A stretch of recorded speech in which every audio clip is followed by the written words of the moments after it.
Welcome back, folks. Here we go with section 10.7, trig equations and inequalities, part D. And the difference with part 2 from part 1, you'll notice in WebAssign, is we're actually going to get into the inequalities portion of the chapter. The first couple WebAssign problems are more equations, and then you'll start to see some inequalities. And I would like to go over with you a procedure for solving inequalities. And this is a procedure that we did last semester in college algebra, and the same holds true here. So if this sounds familiar, it's because it is. And the main difference is we're going to be there are going to be inequalities that involve trig rather than inequalities involve algebra. So here we go.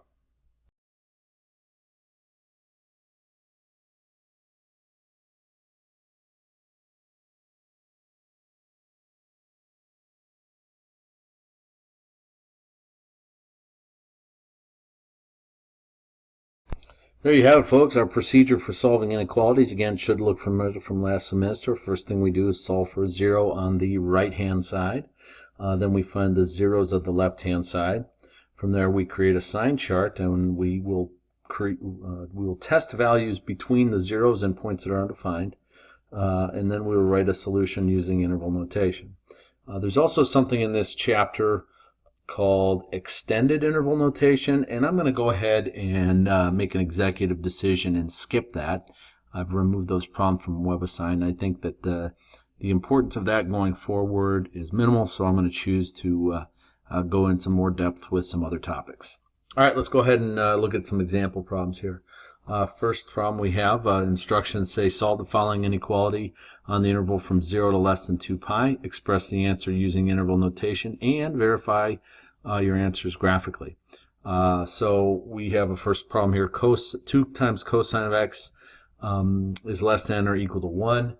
Step 1 said solve for 0 on the right hand side, so I'm going to go ahead and subtract 1 from both sides. I have 2 cosine of x minus 1 is less than or equal to 0. Now I need to find the zeros of the left-hand side. So when does 2 cosine of x minus 1 equal 0? Well, that's when I have cosine of x equals 1/2. And on the unit circle from 0 to less than 2 pi, that occurs when x equals, let's see, cosine 1/2. That's going to be pi over 3 or 5 pi over 3. Those are the two values on the unit circle that have a cosine ratio of 1/2. Okay, so now I'm ready to go to the next step, which is to create a sign chart. So I'm going to go ahead and start off here with a line segment. And I know that I'm only interested in going from 0 to 2 pi. And I have two values to put on this sign chart. It's pi over 3 and 5 pi over 3. And these are values that make 2 times cosine of x minus 1 equal to 0.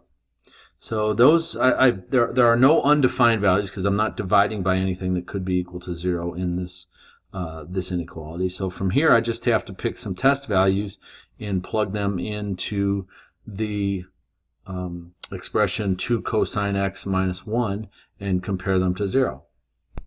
So let's go ahead and pick some test values. In this interval right here from 0 to pi over 3, I'm allowed to equal 0. Remember, my interval goes from equaling 0 on the left, so I'm going to pick that as my test value, and we'll see what we get here when we do 2 times the cosine of 0 minus 1.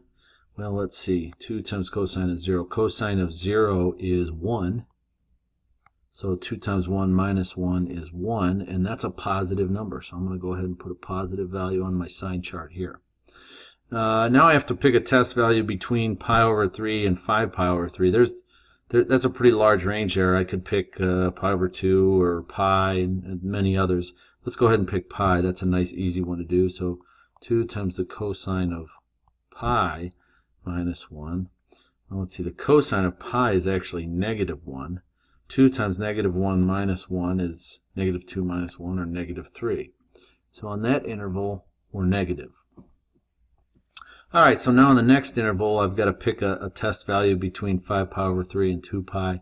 I could pick 2 pi, but I know that I need to stay less than 2 pi. So I'm going to go ahead and pick something that's less than 2 pi. How about 11 pi over 6? So let's do 2 times the cosine of 11 pi over 6 minus 1. Now the cosine of 11 pi over 6 is root 3 over 2. So this is 2 times root 3 over 2 minus 1. 2 times root 3 over 2 divided by 2 is just root 3. And root 3 minus 1 is greater than 0. Test it on your calculator if you don't believe me. Okay, so I have a completed sign chart. I'm now ready to do step 4 of the process, which is write the solution in interval notation. Let's go back to this modified inequality that we were solving. So 2 times cosine of x minus 1 is less than or equal to 0. I'm going to go ahead and highlight where that occurs on my sign chart here. It occurs right there. So my solution is as follows. Pi over 3 to 5 pi over 3, and I'm including those endpoints because it's less than or equal to. So there is your answer for this first example problem. Let's see what else I have planned for you here. Same instructions. Example 2, sine of 2x greater than cosine of x. Step 1 of our procedure is to solve for 0 on the right hand side. So I have sine of 2x minus cosine of x equals 0. Next step is to find the zeros of the left hand side. Well, right now the left hand side is a difference. It's a subtraction problem. We don't have any tools to find out when a subtraction problem equals 0, but we do if it's a product. So I'm going to try and turn this thing into a product, and the first thing I see here that I'm going to look at is there's a double angle right there. So let's rewrite this as 2 sine x cosine x minus cosine x equals 0. At this point, something magical happens, and hopefully you savvy algebra students out there notice that we have a common factor in each of these terms. So we can go ahead and factor out a cosine of x, and that will leave me with cosine of x times the quantity 2 sine x minus 1, and we're still setting that equal to 0. Actually, hopefully this didn't confuse you. I've set this equal to 0, folks. Remember, I'm finding the zeros of the left-hand side once I solve for 0, but this is actually an inequality. I'm glad I fixed that. I hope you folks, you deserve better. I hope that didn't derail anybody in their quest to learn trigonometry. All right, so what do I do now? I'm to the part of the procedure where I find out what the zeros of the left-hand side are. So I'm going to go ahead and do this piece right here first. I have 2 times sine of x minus 1 equals 0. That means that sine of x equals 1/2, and on our unit circle from 0 to less than 2 pi, sine of x equals 1/2 at x equals pi over 6 or 5 pi over 6. So I get two solutions, or 2 zeros from that piece right there. Don't forget we have another factor to look at, and now we have cosine of x equals 0, and that occurs at x equals pi over 2 or 3 pi over 2. Now some of you might be wondering, how come that whole plus 2 pi k thing isn't included in any of these?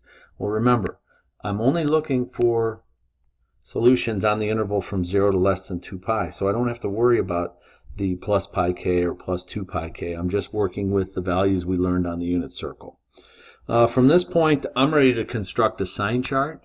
So I'm going to go ahead and set up a line segment here, and we'll put some values on there, and then see if we can test them.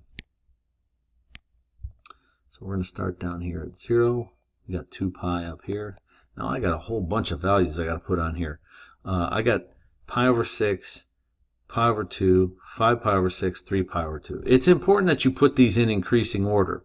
Okay, so I have to make sure I get them in the right order. I got pi over 6, then next would come pi over 2, and then I would have, let's see, 5 pi over 6 would come next. And finally, I would have 3 pi over 2. Okay, those are a little cramped on me. Let's see if I can spread some of them out. Okay. Whoa. There we go. Okay, so now these, remember what these values represent. These are all values which make the expression sine 2x minus cosine of x equal to 0.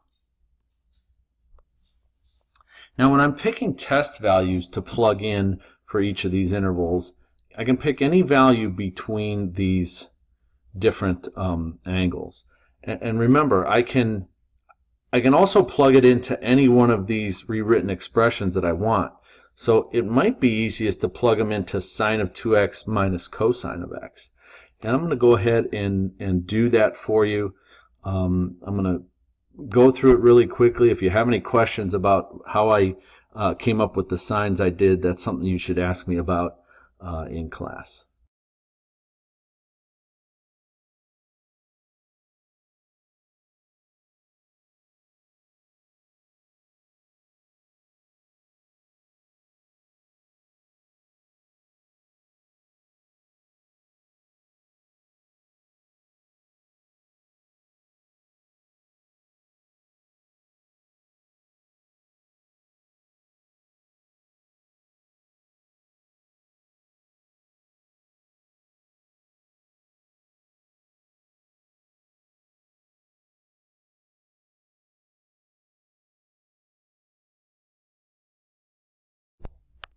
Okay, folks, hopefully you were able to follow along there. I'm just cleaning up my work a little bit here. I showed you quickly what all those different test values resulted in. Now I'm ready to state my solution. So I want to know when this rewritten inequality, sine of 2x minus cosine of x, is greater than 0.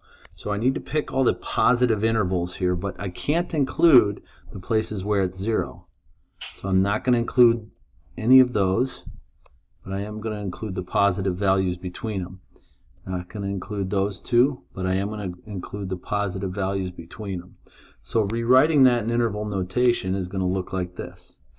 My solution is going to be pi over 6 to pi over 2 union with 5 pi over 6 to 3 pi over 2.